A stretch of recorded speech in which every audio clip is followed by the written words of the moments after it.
a manera de introducción, Pablo, el apóstol, escribió esta carta probablemente después de su primer viaje misionero y justo antes, me van a perdonar, pero tengo que tomarme este bombón porque la garganta no me está ayudando. Y justo antes del concilio de Jerusalén. ¿Y qué fue el concilio de Jerusalén?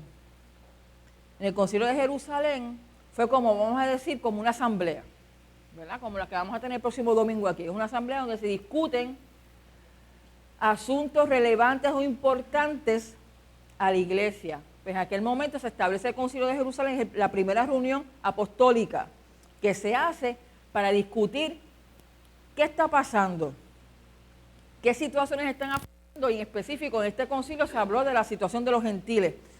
Así que ese fue el concilio de Jerusalén, que fue el primero, ¿verdad? Después vienen otros concilios que se dan para seguir también discutiendo algunas situaciones de la iglesia naciente. Pareciera que después de ese encuentro con Pedro en Antioquía, Pablo entonces escribe esta carta de forma muy apasionada. Y esta carta, cuando usted la lee, ¿verdad? Esta carta de Gálatas presenta una fuerte lucha del apóstol contra quién. Hay una diferencia entre lo que Pablo está hablando y de lo que algunos líderes judíos están enseñando. Así que hay una fuerte lucha del apóstol contra algunos líderes judíos que, a pesar de haber aceptado a Jesucristo, no querían separarse de sus creencias judías. Habían aceptado a Jesús, pero seguían adheridos o practicando algunas de las creencias judías, y Pablo en esta carta hace un fuerte reclamo a Pedro. Lo vamos a ver en esta mañana. Esta carta es esencial para entender algo, y es que usted y yo y la iglesia que estaba naciendo tiene una nueva relación con Dios, ya no a través de los preceptos de la ley, sino a través de la fe en quién. A través de la fe en quién. En Cristo, dígalo sin miedo. Esta iglesia naciente, al igual que usted y yo, ahora estamos bajo ese nuevo pacto y estamos viviendo entonces en la gracia, donde hay una nueva relación entre Dios y el ser humano, y es a través de Jesucristo. Esa gracia y ese amor nos justifica. Usted y yo somos justificados solamente y exclusivamente a través de Jesucristo. Amén. Pablo, con profunda profundidad teológica, reitera que el hombre no es justificado por las obras que hacía o por las obras que hace mediante la ley. No me justificaba el abstenerme de ciertos alimentos, no me justificaba el hecho de ser circuncidado o no. Me justifica solamente el creer en Jesucristo, que fue el sacrificio perfecto, el Cordero de Dios inmolado, el que un día fue a la cruz y compró mi salvación a precio de sangre, el que me redimió, el que pagó el precio por usted y por mí. La sola gracia y la sola fe, que fue parte del tema central de la Reforma Protestante que llevó a cabo ¿quién? Martín Lutero.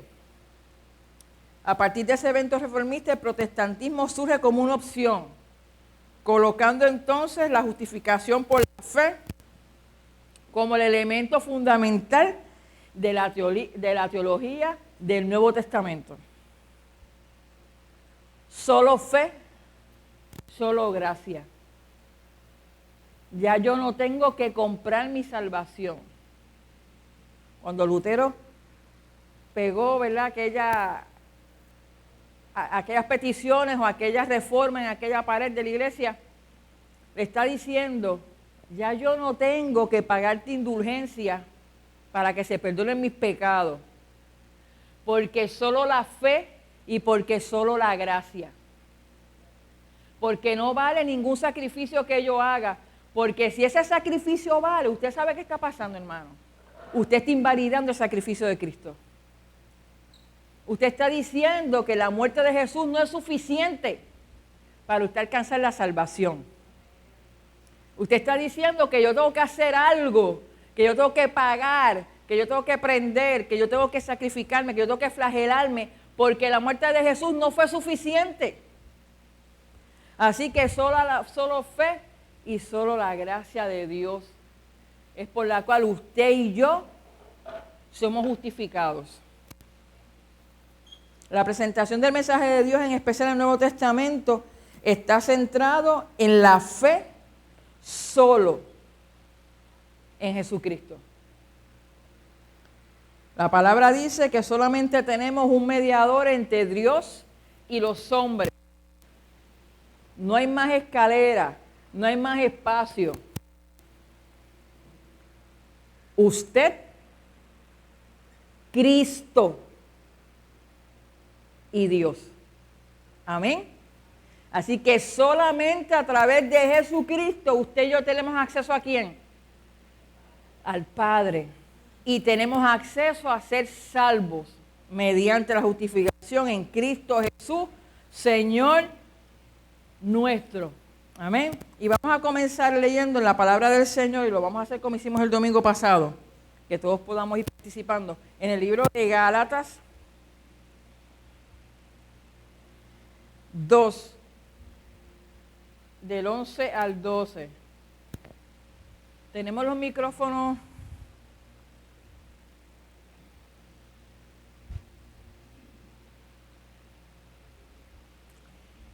Gálatas 2, 11 y 12. Vamos a empezar por aquí. Francia, ¿tú puedes leerlo? Y después vamos así. Gálatas 2, 11 y 12. Lo tenemos acá también, Francia, si te es más fácil. Pero cuando Cefas fue a la ciudad de Antioquía, lo reprendí en su propia cara, porque lo que estaba haciendo era condenable. Pues primero comía con los no judíos hasta que llegaron algunas personas de parte de Santiago.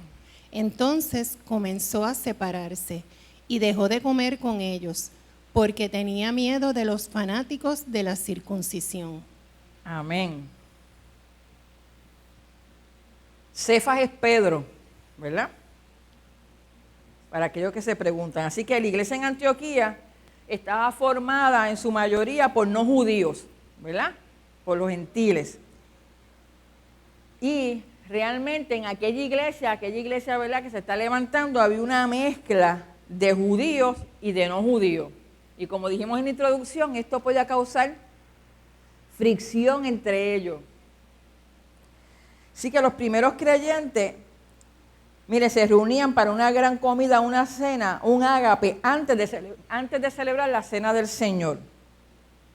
Así que esa era la costumbre de la iglesia naciente. Usted sabe que la iglesia decía que lo tenían todo en común y compartían. Así que antes de llegar al momento de la cena del Señor, cuando la iglesia se reunía, ellos hacían una cena y compartían entre ellos, ¿verdad? Y en esta iglesia, en Antioquía, dice, cuando los no judíos aceptaban la fe en Cristo, entonces se formaba un problema. Porque íbamos a tener a judíos y no judíos juntos en una cena. Y habían, como habíamos discutido anteriormente en la introducción, había una diferencia entre el judío que practicaba la ley, porque había unos alimentos que ellos no querían ingerir, no ingerían. Mientras que los no judíos, los gentiles, sí tenían libertad y bajo sus creencias y su cultura ellos comían de todo lo que había, ¿verdad? Así que la dieta de los gentiles y los judíos era diferente. Y en Antioquía, ¿usted sabe qué hacían? Preparaban 2 mesas. Una mesa donde colocaban alimentos preparados según el ritual judío y otra mesa para los no judíos. Como que eso estaba creando, ¿qué? Diferencia, ¿verdad? División. Así que nuestro hermano Pedro, en su viaje misionero, llega hasta Antioquía y se encontró con estas 2 mesas. Una preparada para los no judíos y una preparada para los judíos. Y usted sabe qué hizo Pedro. Se sentó a comer en la mesa de los no judíos.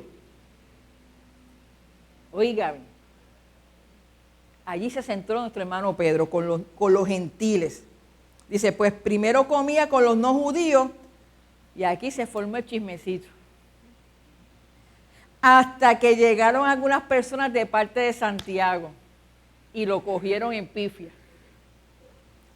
Entonces, cuando Pedro, que se estaba sentando con los no judíos a compartir, se dio cuenta que llegaron los hermanos que venían de allá. Llegó la claque. Los macaracachimbas llegaron y llegan hasta ahí. Pedro se percata, dice, válgame. Yo como que me voy retirando y como que no quiere la cosa, mire, se movió de mesa. Y dice que se alejó de los gentiles. ¿Y qué leyó Frances por qué se alejó de los gentiles? Dice, porque tenía miedo. Y en la otra versión, verso 12, dice que tenía miedo, otra dice tenía terror de los fanáticos de la circuncisión. Así que Pedro, de primera instancia, no se sintió mal, incómodo en sentarse con los no judíos. Pedro sabía que la salvación había venido para ellos también. Y Pedro sabía que estaban allí congregándose buscando al Señor. Y se sentó a compartir con ellos.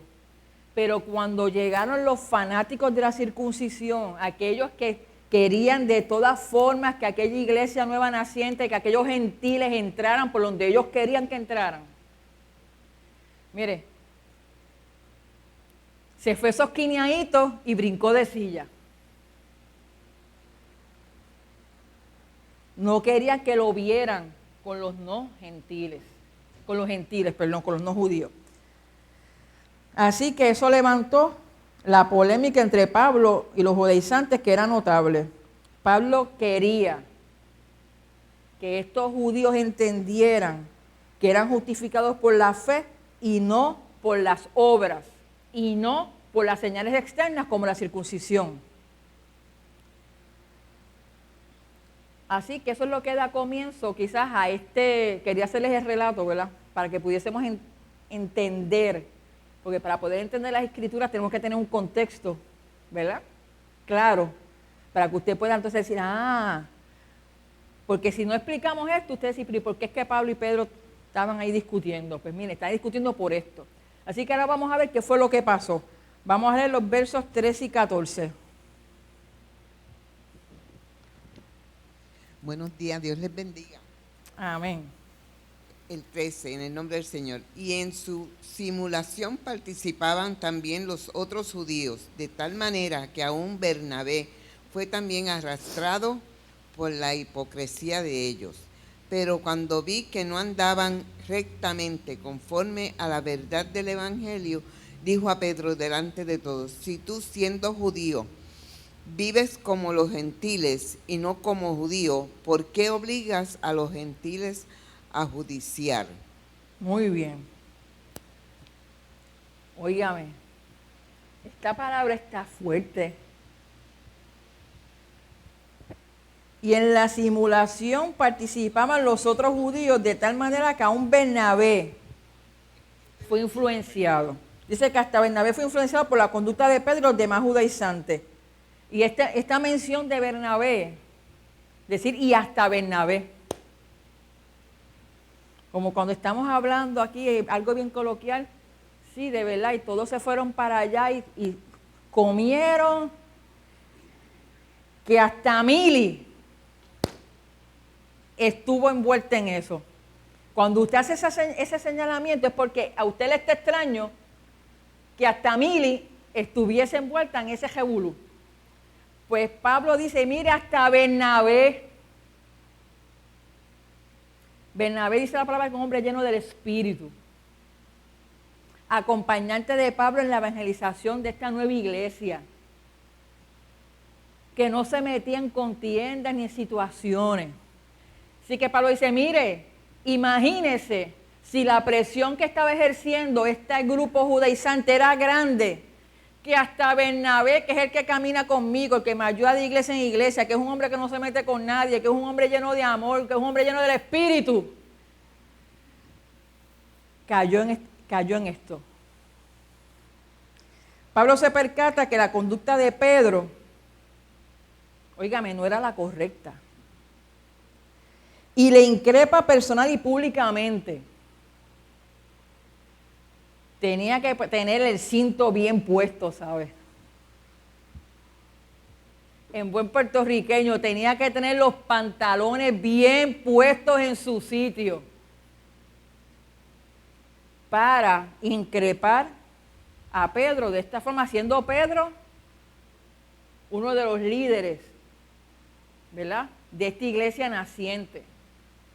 Pedro que caminó con el Señor. Pedro que estuvo fundando y caminando, evangelizando y fundando iglesia. Y hay momentos, hermanos, que la iglesia tiene que apretarse bien el ciño y ponerse bien los pantalones. No para pelear, pero tenemos que apretarnos bien el ciño para poner en alto el evangelio del Señor Jesucristo. Y para decir la verdad del Señor Jesucristo. Y en este mundo que estamos viviendo, tenemos que tener los pantaloncitos y las faldas bien puestas para en medio de un mundo que está caminando totalmente de espaldas a Dios y que a lo malo le llaman bueno, pararnos de frente con la bandera del Evangelio en alto. Amén. Si era correcto para Pedro vivir como los creyentes no judíos, porque Pedro se sentó a comer con ellos, estaba feliz. ¿Por qué desearía el que los no judíos vivieran como judíos? Él está diciendo, pero si tú te sentaste con ellos y conversaste y comiste con ellos, y tú te sentiste lo más bien, ¿por qué ahora tú pretendes que ellos entonces se comporten como los judíos si tú te estás comportando como un gentil ahí? Eso es lo que él estaba expresando con su conducta cuando dejó la mesa de los no judíos para ir a la de los judíos. Óigame, por eso es que la palabra del Señor dice que nuestro sí sea, ¿cómo es? Que nuestro sí sea sí y que nuestro no sea no. Los líderes tenemos que tener firmeza. Usted, como parte de la iglesia del Señor, tiene que tener firmeza en lo que usted ha creído. No es lo que me dijeron por ahí, si aquel salió con algo y dijo que había que caminar de cabeza, pues todos vamos a caminar de cabeza. ¿Qué dice la palabra del Señor? Lo que no pase por la palabra del Señor no es de Dios. No es lo que aquel se inventó, ni el sueño que aquel tuvo, ni la profecía, ni la revelación. Mire, la profecía perfecta es la palabra del Señor. Creemos que Dios habla. Creemos en los dones del Espíritu. Creemos que el Señor habla a través de profecía. Pero la profecía que se aparta de la palabra del Señor no es de Dios. Dios no tiene dos bocas. El Señor tiene una. Amén. Si Simón Pedro era libre para vivir sin estar sujeto a la ley, cuando se sentó en la mesa de los no gentiles, no era legítimo que los no judíos hicieran lo mismo. O sea, tú me estás poniendo una carga a mí y tú no la estás llevando. Tú me estás exigiendo una cosa a mí y tú no la estás practicando. Mire, Pablo confrontó a Pedro con su realidad. De hecho, lo llamó hipocresía. Y la palabra suena fea, pero estaba siendo hipócrita. Porque él no se movió de mesa porque tuviese una convicción clara de que eso era la verdad. Se movió de mesa porque llegaron aquellos que estaban, mire, fiscalizando. Y le dio miedo. Por eso es que decimos que el líder del Señor tiene que ser firme en lo que ha creído. Que aunque venga la persecución, yo sé en quién yo he creído. Que el día que me pregunten y que quizás me pueda costar la vida, y creo que lo hablaba con Margarita el domingo pasado, cuán firme estoy para decir, yo he decidido seguir a Cristo.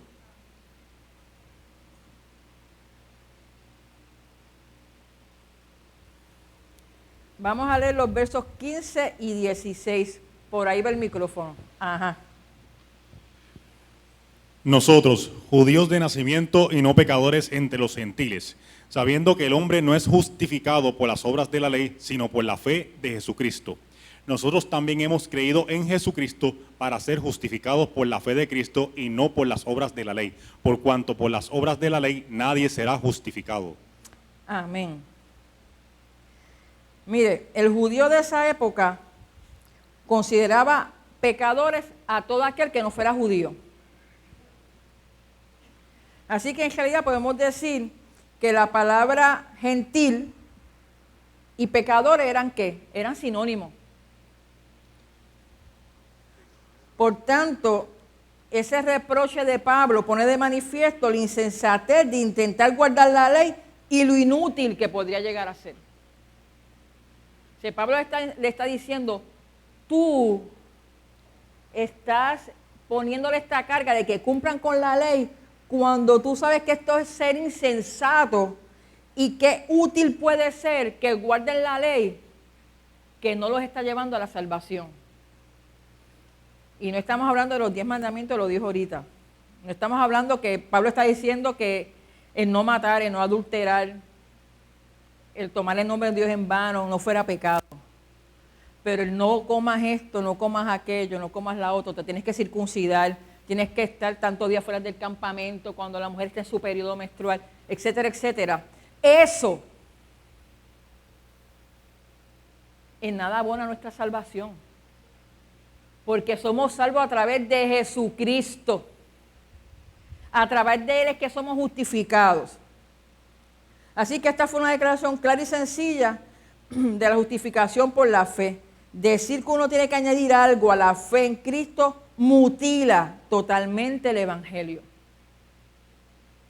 Cuando yo digo que yo tengo que circuncidarme, cuando yo digo que tengo que dejar de comer, qué sé yo, pollo guisado, cuando yo digo que tengo que tener, que no puedo tener barba, cuando yo digo que no me puedo cortar la pollina, cuando yo digo que no me puedo recortar el pelo, o que me tengo que poner una falda que llegue a los tobillos, cuando yo digo que necesito eso para ser salvo, usted está diciendo que la muerte de Cristo no tiene validez.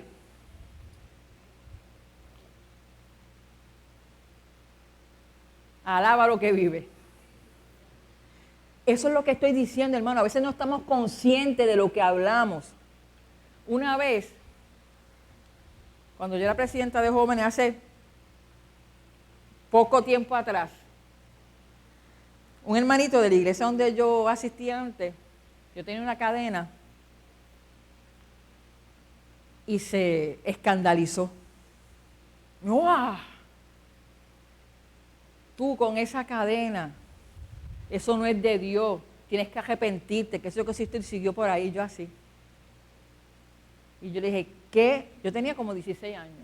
Y dije, qué tristeza, que usted me está diciendo a mí que esta cadena, que para colmo era Goldfield, era de oro, no podía comprármela, que esta cadenita vale más que la sangre de Jesús en la cruz. ¿Eso es lo que tú me estás diciendo a mí? Así mismo se quedó. Porque eso es lo que me está diciendo, que si yo tengo que arrepentirme porque estoy usando esta cadenita, me está diciendo que la sangre de Jesús no tiene validez. Yo dije, yo creo que la sangre de Jesús vale más que esta trape cadena que me costó como 16 pesos. Así que cuando aquellos judíos querían imponer sus dogmas a aquella iglesia que se estaba levantando, estaban, como dice Pablo, estaban invalidando el sacrificio de Jesús. Así que justificado es la palabra griega que quiere decir declarar a una persona justa. es decir, hacer justa a una persona. Así que si yo soy justificada por Cristo, el Señor me está haciendo justa delante del Padre. ¿Y quién eres tú para decir lo contrario? Nosotros hemos sido declarados justos por la fe en el sacrificio de Cristo, que yo creo que hoy esa sangre está vigente y limpia de todo pecado. Amén. Vamos a los versos 17 y 18. Ahora bien, si buscando ser justificados en Cristo, también nosotros resultamos ser pecadores, ¿es por eso Cristo ministro de pecado? De ninguna manera, porque si las cosas que destruí, las mismas vuelvo a edificar, transgresor me hago. Así es. Los judíos cristianos podían pensar, ¿verdad? Los judíos cristianos, aquellos que habían sido, que habían reconocido a Cristo como su Salvador siendo judíos, podían pensar que aún aceptando a Cristo, continúan siendo pecadores si no son fieles a la ley. Por eso es que Pablo tiene que hablar, porque usted piense cómo podían sentirse ellos cuando se habían encontrado con Jesucristo, cuando el Señor estaba operando algo en su corazón y en sus vidas. Pero había un grupo que le estaba diciendo, tú estás en pecado, porque no estás siguiendo la ley. Y ellos en su corazón, con ese amor ferviente al Señor, y reconociendo, porque vieron la luz, que solo en Cristo hay salvación, pero seguían diciéndole, eres pecador, eres pecador, eres pecador, eres pecador, tienes que hacer esto, tienes que hacer lo otro. Mire, había entonces dentro de la iglesia una división entre los gentiles y los judíos. Mire, no podían caminar, porque entonces estaban todo el tiempo, ahí llegó aquel. Mira lo que está haciendo. Ese no es circunciso. Cámbiate de silla, que te hace impuro. Aquel se comió un cantito de cuerito. Es inmundo. Óigame, el Señor podía manifestarse en medio de esa trifulca que había. Aquellos que estaban comenzando, que estaban en pañales en el Evangelio, podían entonces crecer. No. Y Pablo entonces se amajó el cinto y dijo, aquí es que es. Esto lo aclaramos ahora en el nombre del Señor. Y Pablo con firmeza, siempre con amor, pero en firmeza, dijo, mira, las cosas son así. Y esto es lo que dice el Señor.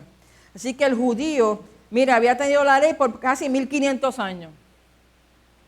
Y no había podido cumplir con ella. Y lo vemos, mire, desde que usted lee todo el Antiguo Testamento, continuamente estaban los judíos para arriba y para abajo, para adelante y para atrás, para adelante y para atrás. Y Dios trataba con ellos y volvían y caían. En la misma época de Jesús, Jesús le dijo a los fariseos, miren, ustedes están poniendo a carga a esta gente que ni ustedes pueden cumplir. El hombre no podía cumplir las exigencias de la ley. Entonces Dios en su amor y en su misericordia dijo, ¿a quién voy a enviar? Mire, ya no quedaban corderos, ni palomas, ni cabras que sacrificar.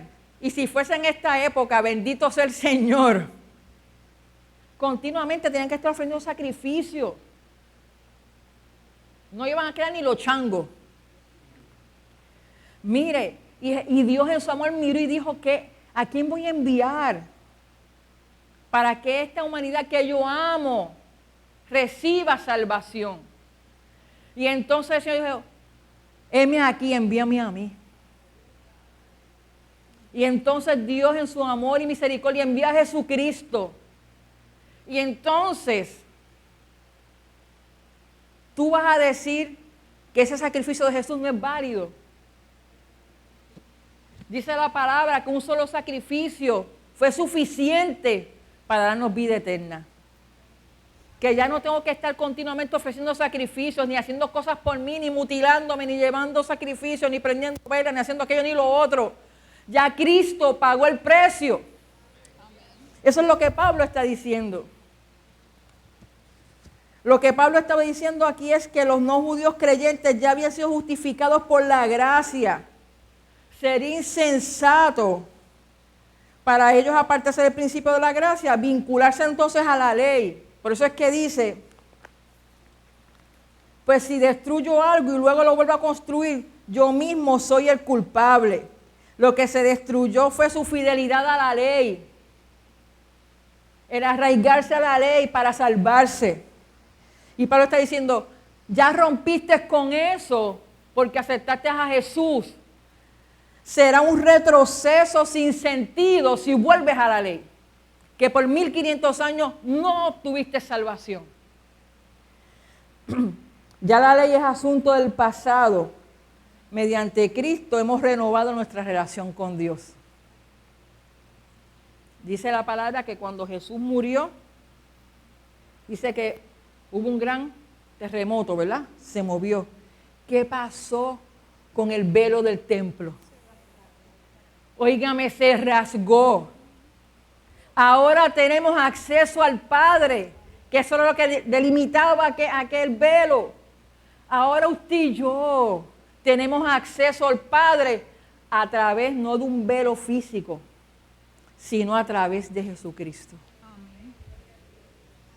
Ahora yo puedo hablar con papá. No dependo de que otro hable por mí.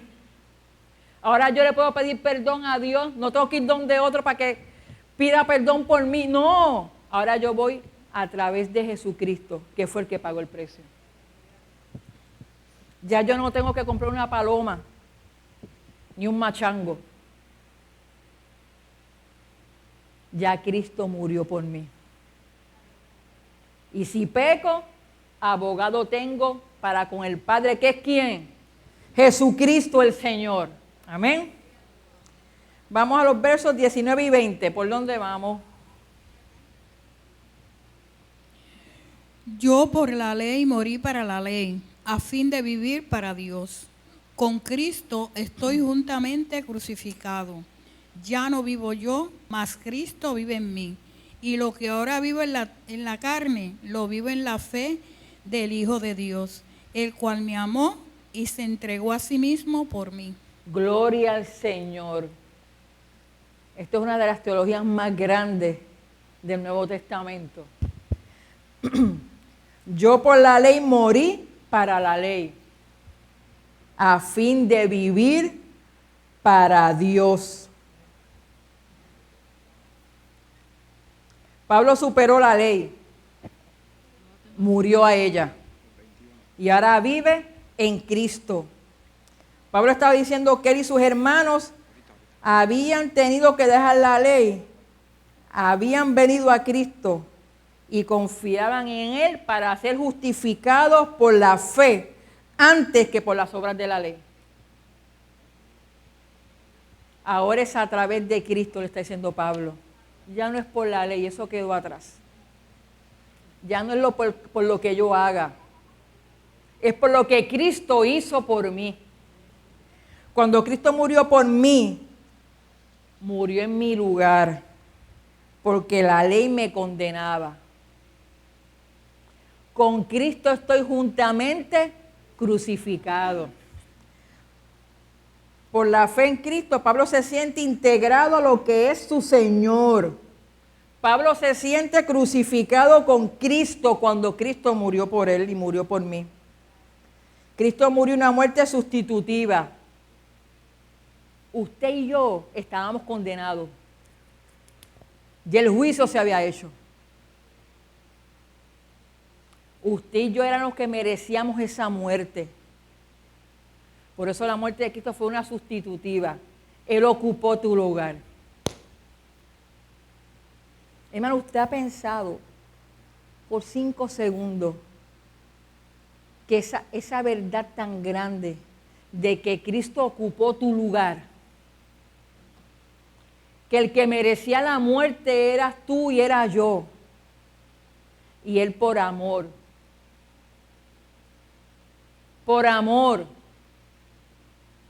aceptó morir por ti y por mí. Cristo murió por Pablo y Pablo lo sabía. Y murió por Pedro, que era judío, y Pedro lo sabía. Ahora había que enseñarle a esta nueva iglesia que Cristo murió por ellos y no hacía falta nada más. Usted y yo ahora tenemos que entender que Él murió por usted y por mí y no hace falta nada más. A los amigos que nos están viendo y escuchando, el mensaje de la iglesia es que Cristo murió por ti y no te hace falta nada más. Solamente que vengas al Señor. Que como esta botellita de agua me la traen y está ahí. Yo decido si la tomo o no la tomo. Agárrate del Señor. Acepta esa dádiva de Dios que es Jesucristo. Y Pablo no solamente dice que con Cristo ha sido juntamente crucificado. Dice, hemos sido resucitados con Él para ir a una vida nueva y una vida eterna. Y ahora estamos unidos en Cristo. Y ahora vivimos por Él y para Él. La iglesia enfrenta un gran desafío en un mundo posmoderno. Nosotros. Donde, mire, proliferan muchos movimientos con falsas doctrinas.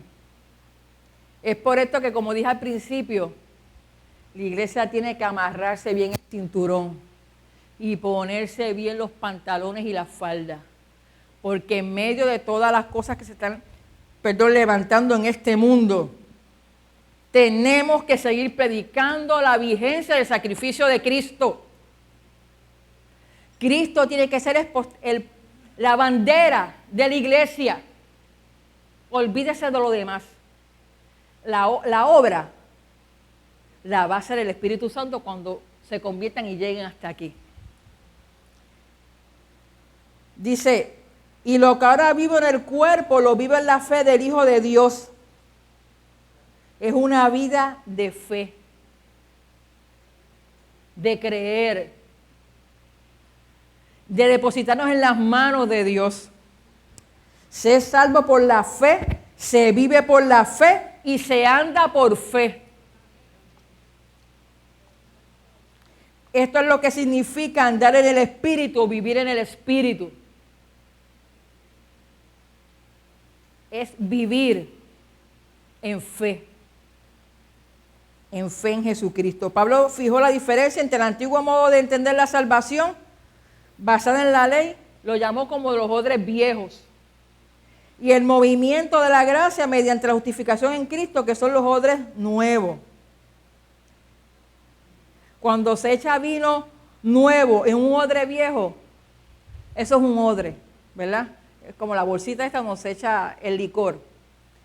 Cuando se echa vino nuevo en odres viejos, se romperán y los odres se perderán, porque el vino nuevo, fresquecito, ¿verdad?, que está en proceso de fermentación, hace mucho gas. Y ese odre viejo, esos que no estiran para ningún lado. Escucha, iglesia. No te rías. Esos que no estiran para ningún lado, cuando le echaban el odre, el vino nuevo, que es el mensaje de Jesucristo, como no estiran, se abrían, se quebraban y se perdían. Porque al ser viejo no estira. Vamos a recoger esto. Ese odre viejo no estiraba, ni con Botox. Así que dice que ese vino nuevo en un odre nuevo. Así que el mensaje de Cristo, el vino nuevo, no encaja en los odres viejos del judaísmo. Ese mensaje de Cristo no podía ser entendido desde la perspectiva del judaísmo. No cabía. La ley era muy rígida. Y ese mensaje de salvación para todos no caía ahí. Se quebraba. Vamos al verso 21. Ajá. No desecho la gracia de Dios, pues si por la ley viniera la justicia, entonces en vano murió Cristo. Amén. En la nueva relación del ser humano con Dios, la gracia es esencial. ¿Y qué dijimos que era la gracia? Lo dijimos al principio, hermano. Es ese reconocer que yo no tengo que hacer nada para alcanzar la salvación. Ese reconocer que Dios, por su amor, se acercó al hombre y nos ofreció la salvación. La justicia no es posible, no era posible por medio de la ley, porque la ley no la podían cumplir. Cristo es la justicia de Dios que salva. Esta justicia se concretiza mediante la acción mediadora de Cristo en el Gólgota. Allí, en aquel Gólgota, la justicia de Dios se derramó. En aquel Gólgota, por amor a usted y a mí, el Señor nos dio la salvación y somos justificados a través de ese hermoso sacrificio de Cristo. Este nuevo camino no estriba en rituales sacrificiales, sino en la puesta en práctica de una fe en Cristo que cumplió la voluntad del Padre. Así que este nuevo camino que caminamos en Cristo Jesús no depende de lo que yo haga, ni de lo que me ponga, ni de lo que me quite, ni de lo que pague o deje de pagar. Del precio se pagó, y se pagó en el Gólgota. Cristo se presentó como único, y no solamente como único, como el último. Lo dice allí en la carta de Hebreos, como el último sacrificio para propiciar nuestra salvación. Ya Dios se había cansado de los sacrificios y envió el Cordero inmolado, el Cordero perfecto, Cristo Jesús. Y allí en aquella cruz pagó el único y último sacrificio, se hizo en Cristo. El Espíritu Santo nos inspira a predicar el mensaje de que llegamos al Padre y somos justificados ante Él mediante la fe en Cristo. Y esta es la fe que transforma el ser humano. El mensaje de la iglesia es uno. Es que la salvación viene a través de Cristo. Y la transformación del hombre viene a través de esa salvación y de esa fe en Cristo.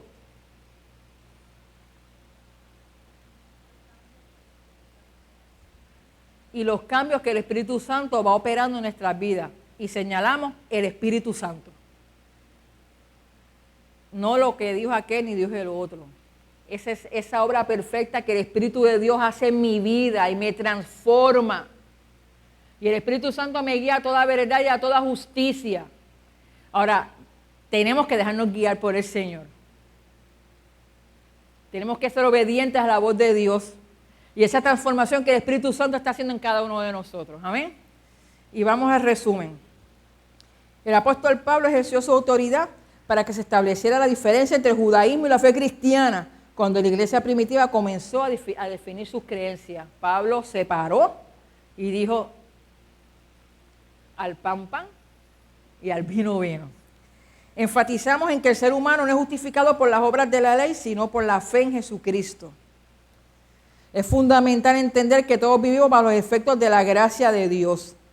Todo lo que hemos recibido de Él para nuestra salvación es la respuesta a su justicia, que funciona por amor, porque el amor de Dios fue tan grande que envió a su Hijo Jesucristo a morir por usted y por mí.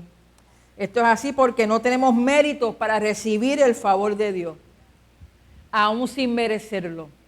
Aún a pesar de mí, el Señor me amó y decidió salvarme. Al definir el carácter de nuestra fe, debemos seguir el ejemplo del apóstol Pablo, quien reconoció en Cristo el norte para su transformación doctrinal y espiritual. A Pablo no lo guiaba otra cosa que no fuese su fe en Cristo. En este tiempo que vivimos, donde confluyen tantas creencias y modos de vida, donde, mire, en resumiendo, las noticias, las redes sociales, Facebook, Instagram y todo ese montón de cosas que hay.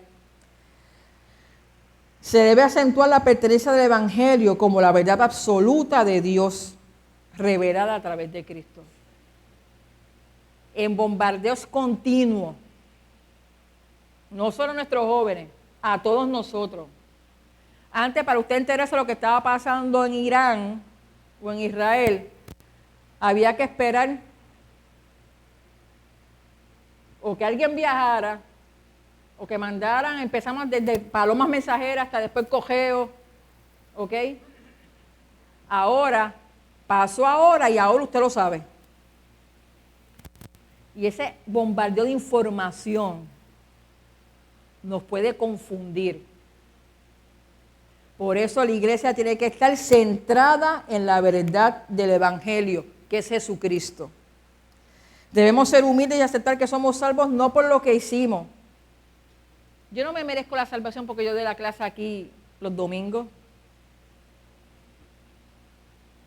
No es por eso que yo soy salva. Esto yo lo hago en gratitud al Señor, poniendo nuestros talentos en las manos del Señor. Pero esto no compra mi salvación. Yo soy salva por la fe en Cristo. Y los dones y talentos que usted tiene, usted los pone en las manos del Señor como ofrenda de gratitud al Señor. Amén. Amén. Aleluya, amén. La fe no es mera contemplación. O sea, la fe no es un abstracto. La fe salva, es creativa y actúa. De esa manera se evidencia que la fe se concretiza en obra para dar vida. Esa fe en Cristo hace que nosotros hagamos y actuemos en favor de Dios y en favor de la obra del Señor. ¿Quién tiene el micrófono para que nos lea la oración? Manolo allá atrás.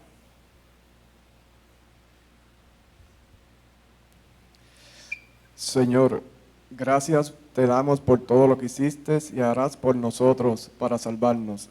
Dios bueno, danos fuerzas y ayúdanos para seguir proclamando la gran verdad del Evangelio que revela tu amor por nosotros.